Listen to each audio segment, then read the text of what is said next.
Next speaker, she's amazing. Her name is Madeleine Carey. We know that our environment, non-human animals are under siege.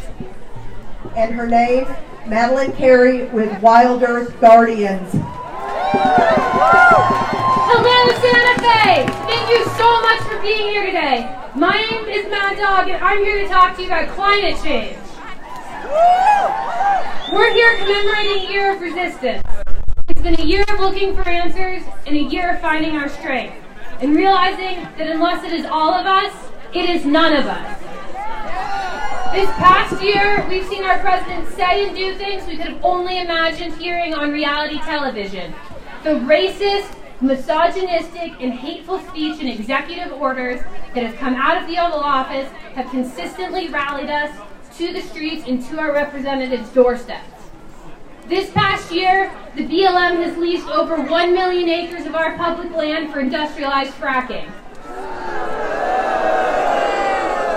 And this year looks to be worse. Zinke's BLM plans to sacrifice another 1 million acres of public land in the first quarter of 2018 alone. In the past year, the Fish and Wildlife Service has eliminated protections for some of our most iconic species, like the grizzly bear.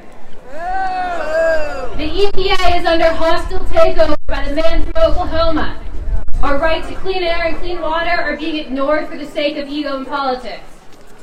But in the past year, New Mexicans have rallied to demand environmental and public health protections, despite this administration's efforts to bend over backwards for the fossil fuel industry. And in the coming year, we must continue to show up. There is yet another proposed sacrifice of the Greater Chaco land slated for this March. And with the help of our congressional leaders, like the ones who are represented here today, perhaps our resistance will be strong enough to stop it this time. In the past few weeks, New Mexico surpassed Oklahoma and California to become the #3 oil-producing state in the country. We're now right behind North Dakota and Texas. We have the nation's largest methane cloud visible from space looming over the Four Corners area because of oil and gas drilling. The Bureau of Land Management has consistently ignored calls from the Navajo Nation and Pueblos demanding a moratorium on fracking development until safeguards for public health and the environment can be assured.